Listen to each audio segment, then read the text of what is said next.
Y a mí me impresiona mucho el hecho de que nosotros a veces no solamente no entendemos, sino que no nos damos quizás a la tarea de investigar por qué ocurrió así. Mire, el plan de salvación es algo que yo entiendo que se hizo desde antes de la fundación del mundo. Yo creo que Dios, antes de crear el primer mundo, antes de crear a los ángeles, ya tenía un plan por si la creación a la cual, ¿verdad?, iba a hacer, había algún fallo. Porque cuando Él nos creó libre de poder tomar nuestras propias decisiones. Y si hay libertad de tomar decisión, significa que hay opciones. ¿Cierto? Una persona no es libre si no tiene opción. Por lo cual yo creo que cuando Dios creó a los ángeles, mucho antes de crear este mundo, los ángeles tenían, ¿verdad?, la decisión de poder desobedecer a Dios, que fue lo que pasó con Lucifer, y Lucifer entonces encaminó así, ¿verdad?, a muchos ángeles que se fueron con él. Por lo cual, Dios el Padre, el Hijo y el Espíritu Santo, como son tres en uno, tomaron parte activa, no solamente en la creación, sino también en la restauración del ser humano. Así que nos enseñaron que hay tres cosas que usted y yo debemos hacer para poder ser salvos. No son muchas, son tres cosas nada más. Y vamos a ver brevemente esos tres pasos que debemos dar y que constantemente debemos repetir en nuestra vida para mantenernos en la salvación. Porque ciertamente Dios quiere la salvación de todos los seres humanos. Y hablando de cosas lindas, casi me olvido. Mi amigo, gracias. No me acuerdo de tu nombre. Sí, Lucas. Yo nunca lo he intentado, pero mi instrumento favorito es el violín. Y digo nunca lo he intentado, pues voy a hacer un paréntesis aquí.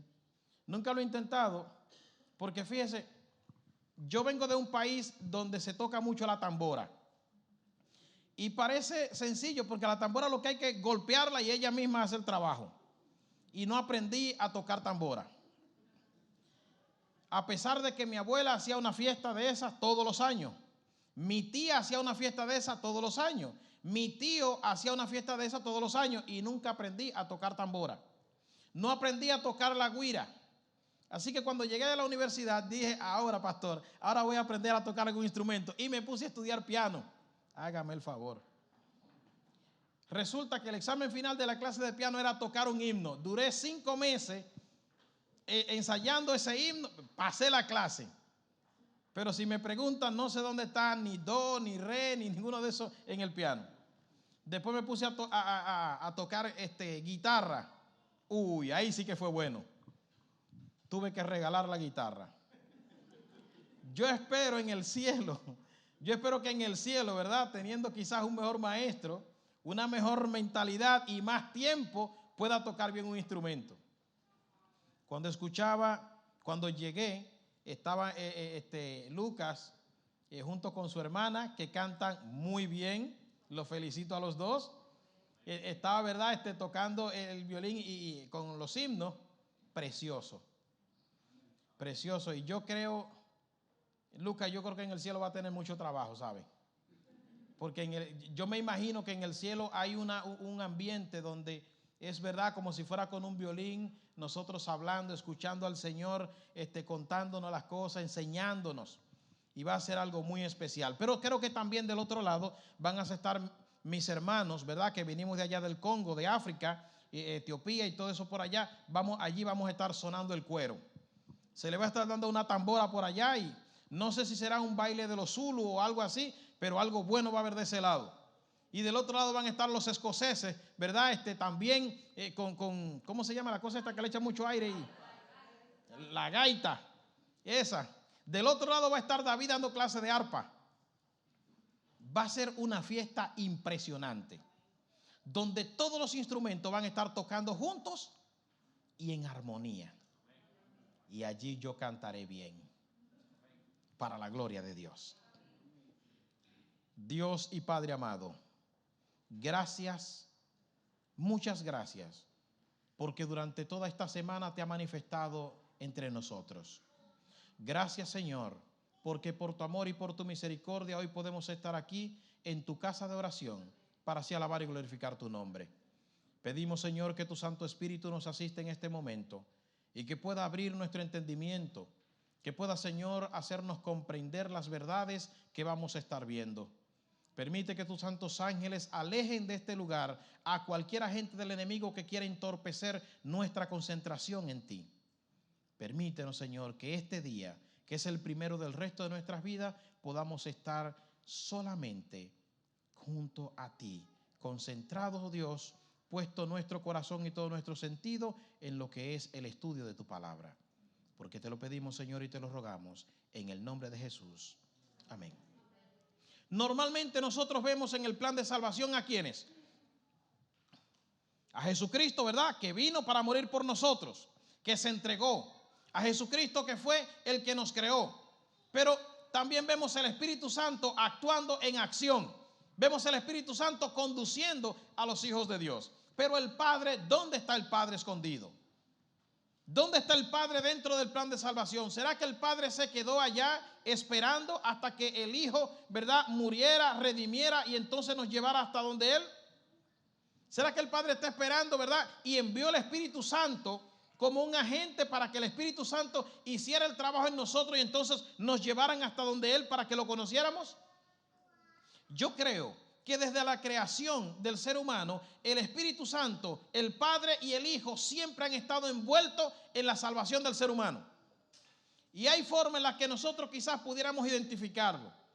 Una de ellas es que, verdad, que cuando Jesús está creando y crea la tierra y crea todo, le pide al Padre y al Espíritu Santo, juntos vamos a crear al ser humano. Juntos vamos a crear el hombre y la mujer. Juntos vamos a crearlo porque juntos vamos a participar en todo el proceso, no tan solo de su creación, sino también, ¿verdad?, de poder caminar día tras día con ellos. Por lo cual podemos decir que también cuando fueron a dar los 10 mandamientos, dice Deuteronomio, ¿verdad?, que estaban en las 3 montañas que habían allí y que el poder que había era tan grande que las montañas humeaban y que se escuchaba como centella. Pero estaba el Padre en uno, el Hijo en otro y el Espíritu Santo en otro. Los 3 estaban allí porque la ley de Dios es eterna y es el reflejo de su carácter. Por eso no podía faltar ninguno de los 3.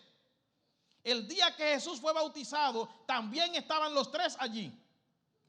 El Hijo estaba allí, ¿verdad?, en forma humana, siendo bautizado. El Espíritu Santo bajó como en forma de paloma para ungirlo en una forma especial. Y el Padre estaba allí diciéndole, este es mi Hijo amado, por lo cual los 3 hicieron presencia en ese lugar. El día que Jesús, ¿verdad?, fue a publicar ante todo el universo que el diablo había sido derrotado. El día que estuvo en la cruz colgando, ese día también estuvieron los 3. Porque el Espíritu Santo era el que sostenía a Cristo Jesús en la cruz. Y el Padre estaba allí declarando también, porque como dice el apóstol, Dios estaba reconciliando al mundo consigo mismo en Cristo Jesús. Por eso han estado en participación con nosotros siempre. Siempre nos están apoyando. Y aunque nosotros no lo veamos, caminan a nuestro lado. Y aunque no lo escuchemos, nos siguen hablando. Y por si queda alguna duda, envían a sus santos ángeles para que también nos hagan compañía. Mire lo bueno que es Dios con nosotros. Pero hay 3 pasos que debemos dar. No podemos olvidarlo, ¿cierto? Dios quiere hacerlo todo nuevo. Acompáñenme en su Biblia. El libro de Génesis, capítulo 4.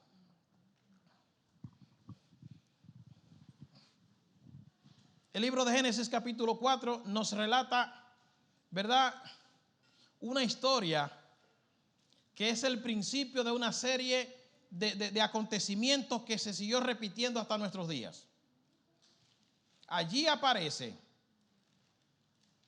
el hombre que quiere hacer la voluntad de Dios y el hombre que quiere hacerle creer a Dios que está haciendo su voluntad. Y antes de llegar a ese punto, imagínese usted lo que sintieron sus padres ¿Cuántos aquí son padres? Levante la mano los que son padres. Ah, muchos, qué bueno. ¿Cómo se sintió usted cuando nació su primer hijo o hija? Es una emoción increíble, ¿cierto? Tan así que no se puede olvidar. Y yo siempre creo que cuando están así pequeños, usted lo mira y dice, cualquiera se lo come, ¿verdad? De lo lindo, así hermoso. Pero cuando comienzan a crecer y comienzan a hacer la embarrada que hacen, ¿por qué no me lo tragué cuando pequeño y hubiese salido de esto rápido? Sin embargo, Dios nos ayuda a entender que los hijos vienen para que podamos entender el gran ministerio del sacrificio, la gran bendición de la entrega. Y es el primer paso, la entrega. Génesis capítulo 4, versículo 1 en adelante dice: conoció Adán a su mujer, Eva, la cual dio a luz a Caín, y dijo, por voluntad de Jehová he adquirido varón. ¿Por qué dijo eso? Porque recuerdan que en el capítulo anterior, el Señor le había dicho a ellos, especialmente a Eva, y un hijo, ¿verdad?, de tu simiente, y tú vas a parir uno que es el que lo va a sacar de todo el yugo de la maldición del pecado, ¿verdad? Y el capítulo 3, versículo 15, es donde le declara directamente que tu simiente, alguien venido de ti, alguien ¿verdad?, que va a ser de tus hijos, es el que te va a sacar de la desgracia del pecado. Por eso cuando ella ahora ve que nace su hijo Caín, dice, por voluntad de Jehová, gracias a Jehová, Dios me ha dado un varón que es el que me va a sacar de la maldición del pecado. Podremos volver al jardín del Edén, podemos volver a la felicidad, podemos volver donde hay seguridad, podemos volver donde vamos a estar con Dios y verlo otra vez. Por voluntad de Jehová he adquirido varón. Ah, pero qué grande fue el chasco para ella más adelante. Dice, y después dio a luz ¿a quién? A su hermano Abel, y Abel fue pastor de ovejas y Caín fue labrador de la tierra. Ahora el versículo 3 nos cuenta que ya había pasado cierto tiempo. Dice, aconteció andando el tiempo que Caín trajo del fruto de la tierra una ofrenda a Jehová. Y Abel trajo también de los primogénitos de sus ovejas, de los más gordos de ella. Y miró Jehová con agrado a Abel y a Caín. ¿Dónde podemos ver nosotros entonces a Dios en este caso? ¿Dónde está Dios involucrado cuando estamos hablando de la ofrenda?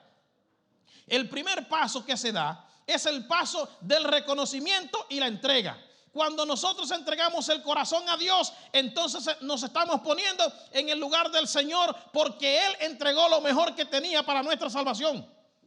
Si nosotros reconocemos que somos pecadores, si nosotros reconocemos que necesitamos un Salvador, si nosotros reconocemos que no podemos hacerlo por nosotros mismos, entonces nos vamos a entregar al Señor para que el Señor obre en nosotros la maravilla de la conversión. Para que el Señor obra en nosotros la maravilla, ¿verdad?, de la transformación. Y es lo que ocurre aquí.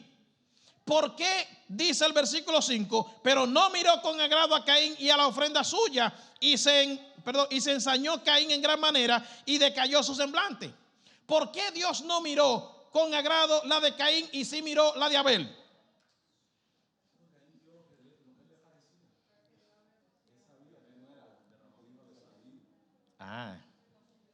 ¿Cómo dice usted? Sí.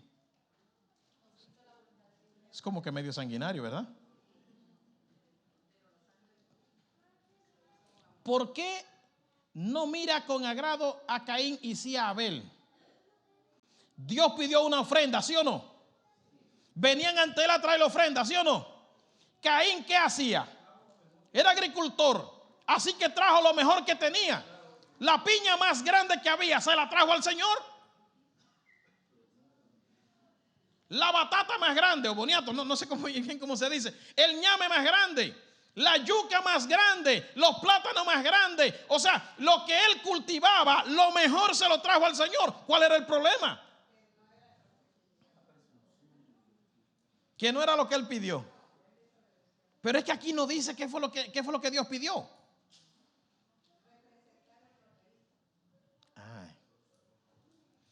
Abel trajo lo mejor que tenía. Cada uno trajo lo mejor que tenía.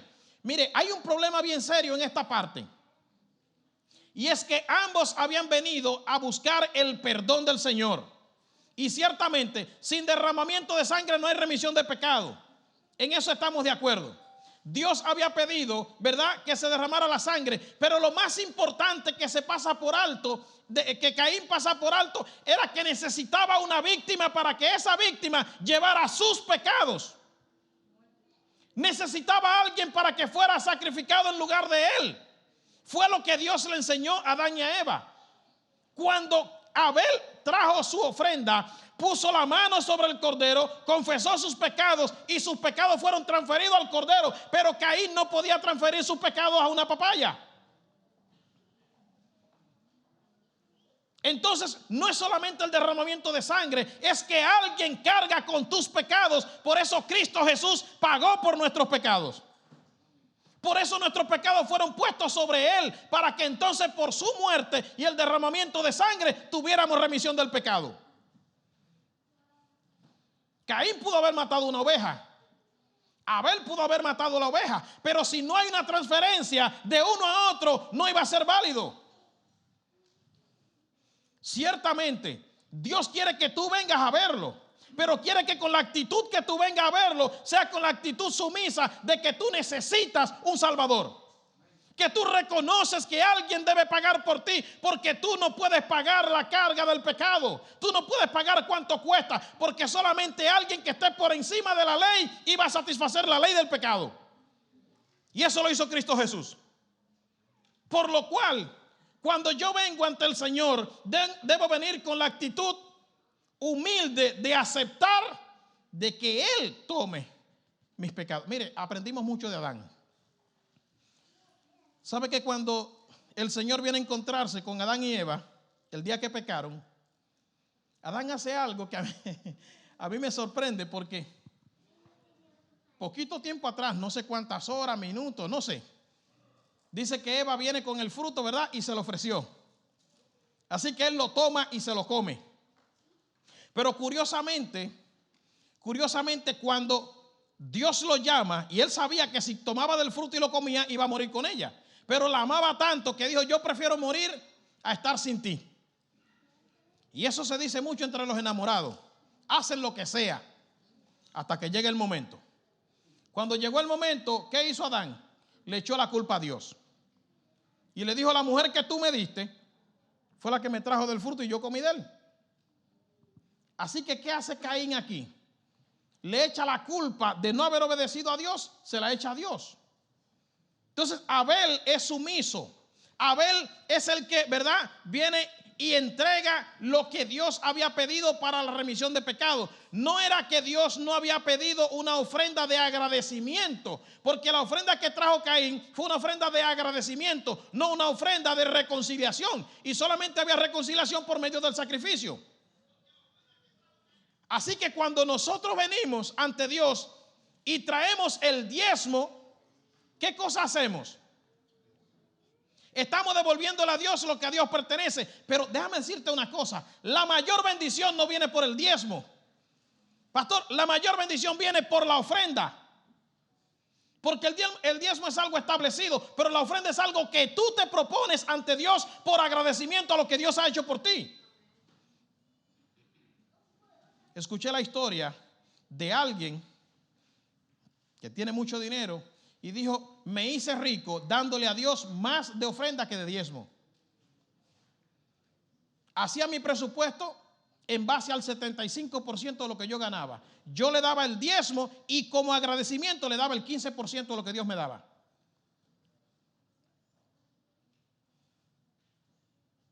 Y me dijo: el que escasamente siembra, escasamente va a segar. Y Dios cumplió su promesa. Y aquí me dice que cuando yo me entrego como se entregó Abel, Dios me va a bendecir. Así que el primer paso para la salvación es ¿cuál? Entregarse a Dios. Pero hay un segundo paso. Vayan conmigo. El libro de Juan. Ustedes han escuchado muchas veces han escuchado cuando Juan dice. Sí.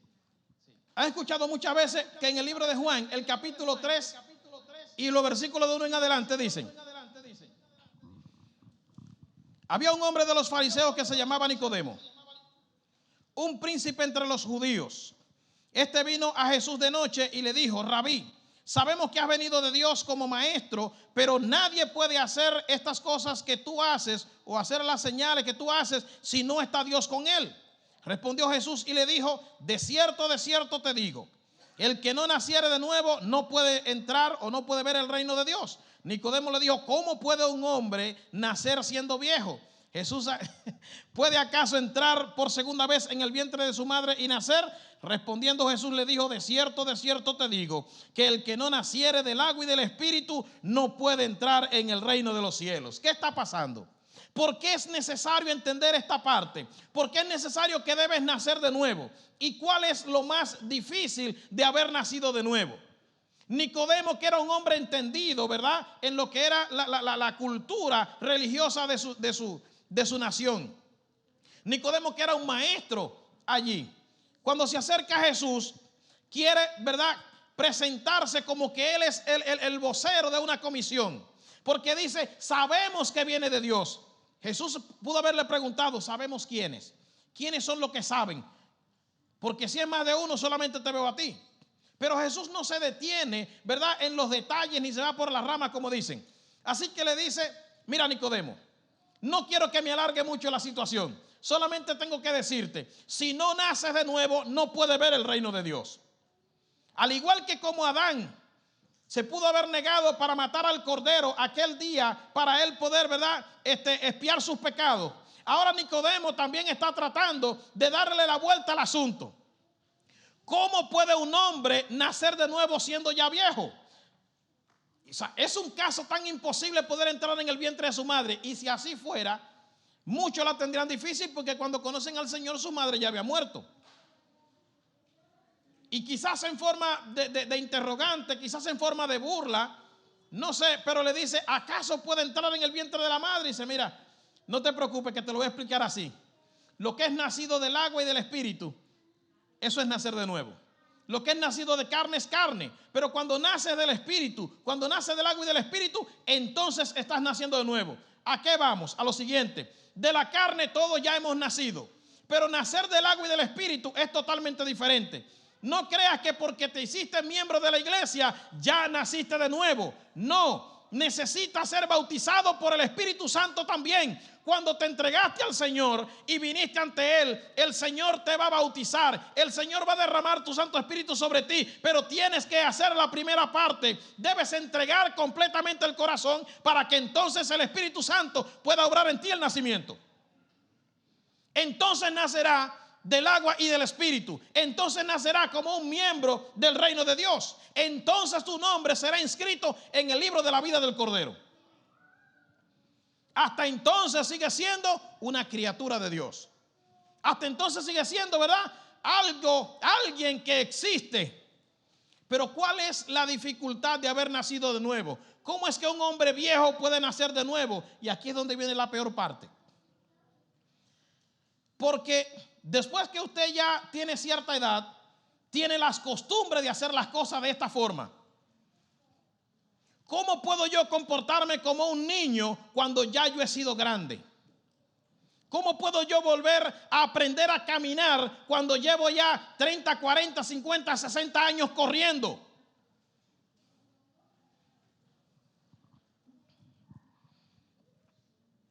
Yo recuerdo a un hermano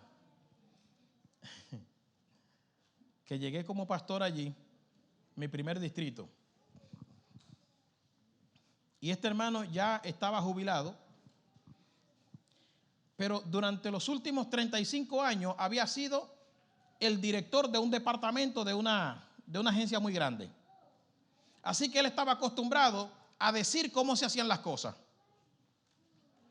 Y llega este muchacho de 20 y pico de años y le tocó decirle que como él había hecho las cosas, estaba equivocado. Y me dice: ¿cómo tú crees? Yo estoy dirigiendo compañía desde antes de tu nacer, y tú me vas a decir a mí cómo se hacen las cosas. Y entonces ahí viene el choque. Porque cuando alguien que tú crees, ¿verdad?, que no tiene la capacidad que tú tienes, ahora te tiene que dirigir a hacer algo, es muy difícil. Hay una expresión en mi país que dice: las cotorras viejas no aprenden a hablar. Y se lo voy a decir como Jesús lo dijo: no se echa vino nuevo en odre viejo. ¿Qué hay que hacer? Echar el vino nuevo en odre nuevo. Por eso, para usted entrar al reino de los cielos, necesitas entregarse por completo y nacer de nuevo para que pueda germinar bien en usted la palabra de Dios. Necesita negarse a sí mismo para que entonces pueda, ¿verdad?, dejarse guiar, no importa la edad que tenga, porque ¿cuántos años tenía Osías cuando lo pusieron como el rey del pueblo? Entonces es necesario, cuando usted se entrega a Dios y da el primer paso, aprende lo que es la humildad. Viene y se entrega al Señor y el Señor te hace nacer de nuevo en Cristo Jesús. Entonces entiende que en el reino de los cielos los que sirven son los más grandes. Los pequeños, los que se comportan como niños en el evangelio, los que se comportan como niños que son guiados, los que se comportan como aquellos que hacen lo que Dios le dice sin cuestionar, los que se comportan como aquellos que quieren hacer la voluntad de Dios, no importa lo que el resto piense, esos nacen de nuevo. Porque nacen del agua y del espíritu, como Cristo Jesús se lo está diciendo a Nicodemo. A menos que no hagas eso, no entrará en el reino de los cielos. Eso es lo que dice Jesús. Pero ya nacimos de nuevo, ¿cierto? Así que, ¿van cuántos pasos?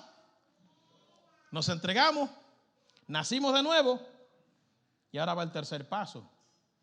Y ahí es donde viene lo bueno. Romanos capítulo 8.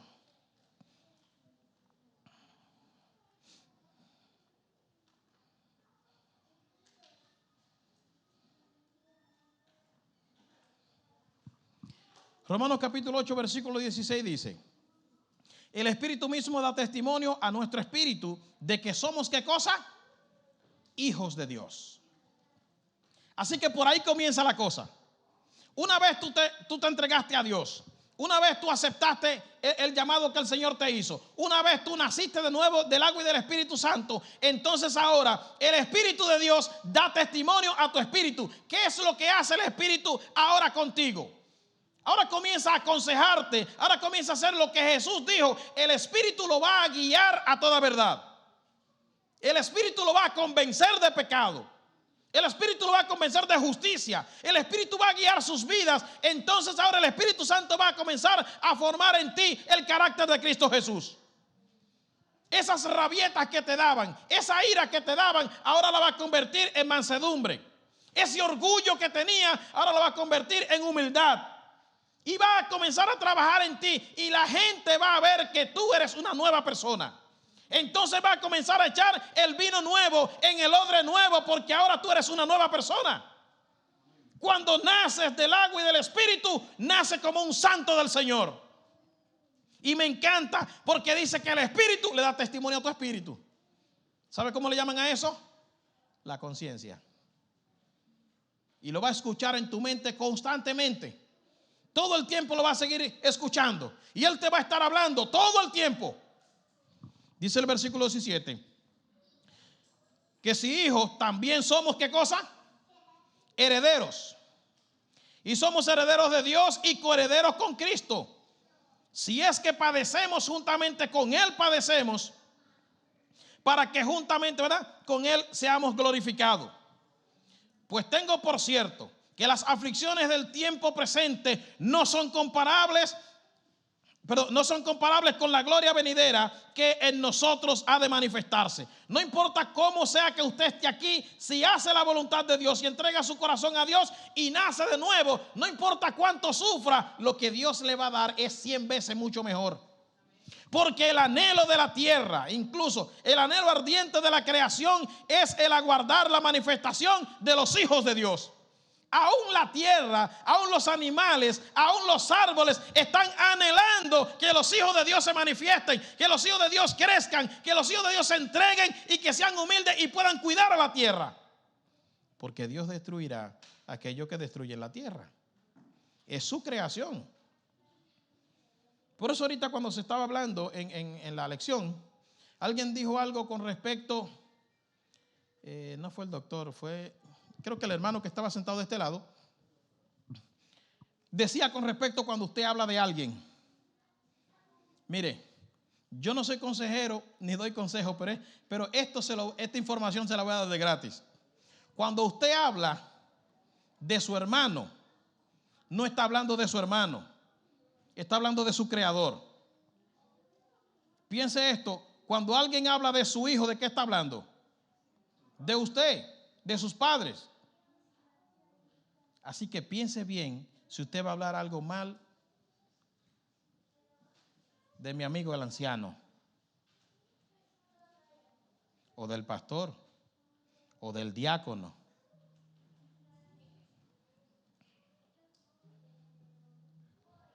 Este no sabe que somos adventistas. O del diácono, o del hermano que se sienta al lado suyo, o del hijo del hermano. Porque su padre se va a sentir mal. No su padre terrenal, su padre celestial. Porque esta hermana que está aquí la creó el mismo que me creó a mí, por lo cual tiene el mismo sello de creación que yo, por lo cual pertenece al mismo Dios que yo, por lo cual ella también es salva igual que yo, por lo cual ella merece ser respetada igual que yo. Entonces, ¿por qué yo tengo que hablar mal de usted? Porque cuando yo hablo mal de usted, estoy hablando mal de aquel que la creó. Porque si el muchacho se comporta mal, van a decir sus padres no le dieron educación. Ahora, la creación misma está esperando que se manifiesten los hijos de Dios. Porque también la creación misma será libertada de la esclavitud de corrupción a la libertad gloriosa de los hijos de Dios. Porque sabemos que toda la creación gime a una y a una está con dolores de parto hasta ahora. Y no solo ella, sino que también nosotros mismos, que tenemos la primicia del Espíritu, nosotros también gemimos dentro de nosotros mismos, esperando la adopción, la redención de nuestros cuerpos. Porque en esperanza fuimos salvos, pero la esperanza que se ve hay que esperarla. O sea, no es esperanza, porque lo que alguno ve hay que esperarlo. Pero si esperamos lo que no vemos, con paciencia lo esperamos. Y de igual manera, el Espíritu nos ayuda en nuestra debilidad, pues qué hemos de pedir como conviene, no lo sabemos, pero el Espíritu mismo intercede por nosotros con gemidos ¿qué? Indecibles. Tenemos la esperanza y le estamos, ¿verdad? Y es a guardar en la bendita esperanza en Cristo Jesús. Pero el Espíritu intercede por nosotros. Cuando nosotros hacemos algo, el Espíritu intercede pidiéndole al Padre que tenga de nosotros misericordia. El Hijo también intercede por nosotros, diciéndole al Padre que el sacrificio que hizo es más grande que cualquier ofensa que hayamos hecho, por lo cual necesitamos el perdón de Él. Mas el que escudriña los corazones sabe cuál es la intención del Espíritu, porque conforme a la voluntad de Dios intercede por los santos. ¿Quién escudriña los corazones? El Padre, a quien le entregamos el corazón. ¿Recuerdan el primer paso que entregamos el corazón a Dios? Él escudriña el corazón y Él lo hace nacer de nuevo. Y el Espíritu Santo ahora viene y le recuerda diciéndole: Padre, se entregó a ti, es tu hijo, necesita ser perdonado, necesita ser cambiado, necesita ser limpiado, por lo cual ten misericordia de él. Por eso dice que el que escudriña los corazones sabe cuál es la intención del Espíritu cuando gime ¿verdad? Intercediendo con nosotros con gemidos indescriptibles. Oh sí, y sabemos que a los que aman a Dios, ¿qué cosa? Así que cuando la prueba llega, ten presente que eso puede ser para bien. Porque todas las cosas, ¿verdad? Todas las cosas le ayudan a bien. Esto es, ¿a quiénes? A los que conforme a su propósito son llamados. Porque a los que antes conoció también, ¿qué cosa? Predestinó. Y a muchos no les gusta esa frase. ¿Será que Dios entonces está predestinando? Díganme a ver, porque veo algunos que me están mirando muy serio. Eso dice Pablo aquí.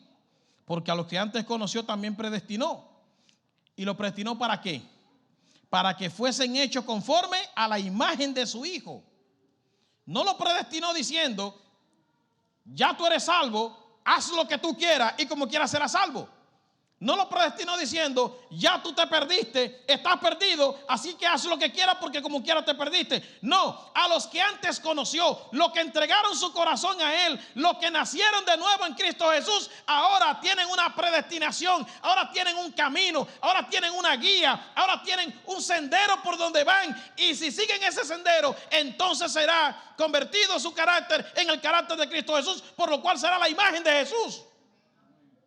Por lo cual entonces serán aquellos que Jesús dijo, cuando yo venga me tomaré a mí mismo, porque la imagen que verán en cada uno de nosotros será la imagen de Cristo Jesús. Entonces se cumple una predestinación, entonces se cumple un propósito, entonces se cumple lo que el Señor quiere hacer con nosotros.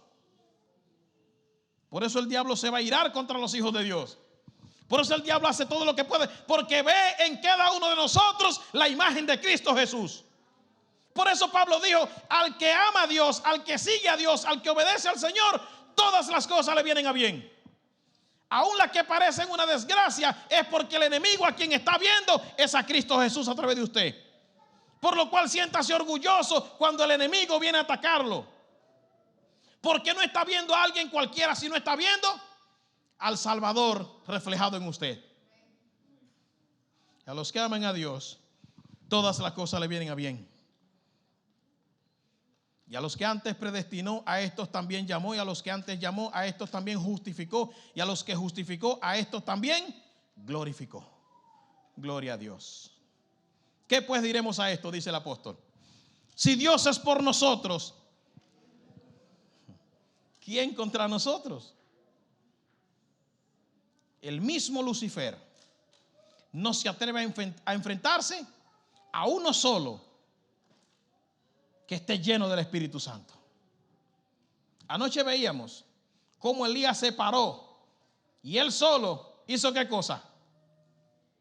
Él solo hizo todas las cosas. Él solo, ¿verdad?, guió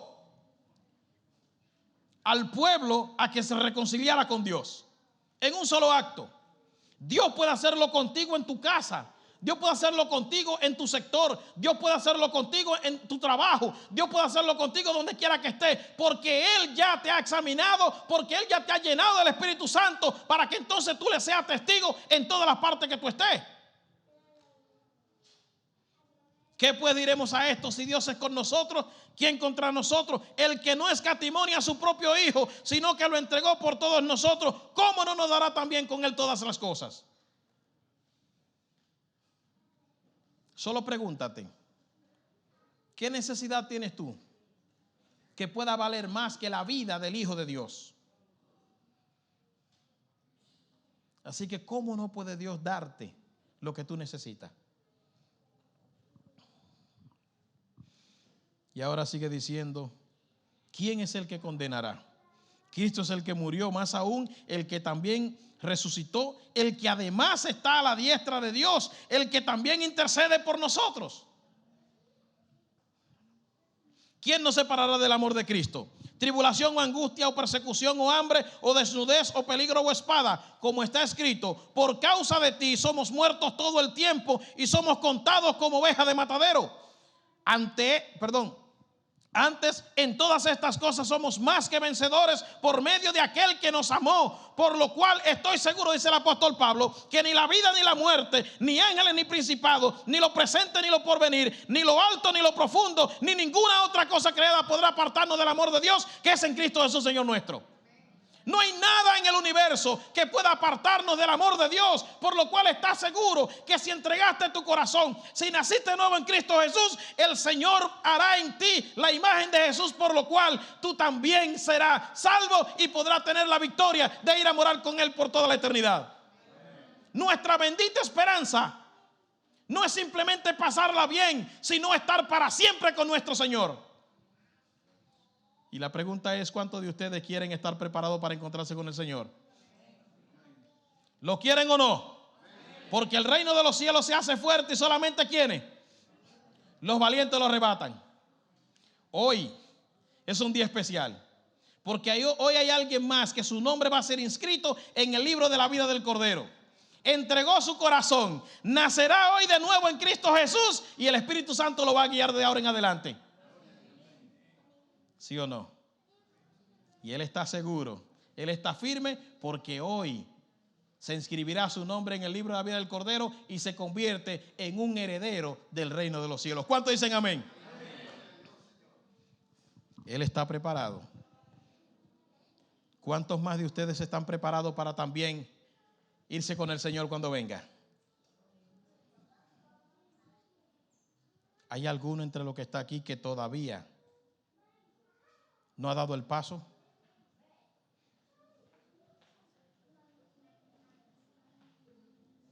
¿Hay alguno entre los que está aquí que todavía necesita que el Espíritu Santo trabaje en él? ¿Hay alguno entre los que está aquí que necesita que Dios lo haga nacer de nuevo?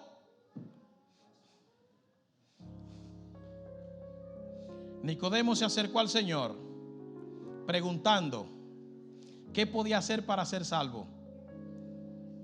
Y el Señor le dio la respuesta. Y tú y yo la tenemos.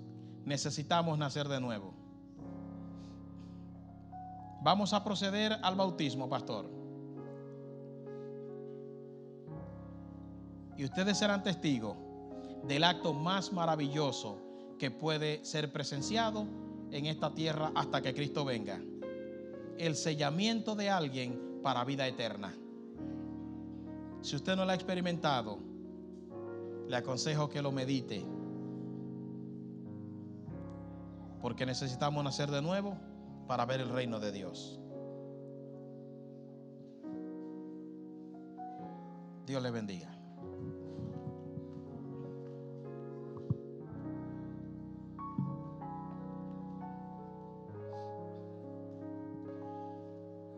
Y vamos a pedir que el Espíritu Santo nos toque en esta mañana y que Él renueve nuestras vidas. Que nosotros nos mantengamos firmes mirando hacia el poder de la cruz.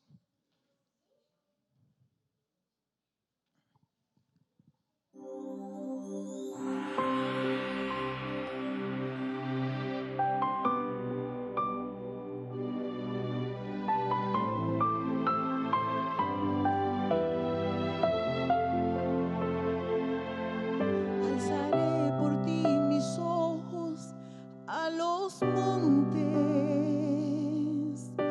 que vea las montañas frente a mí.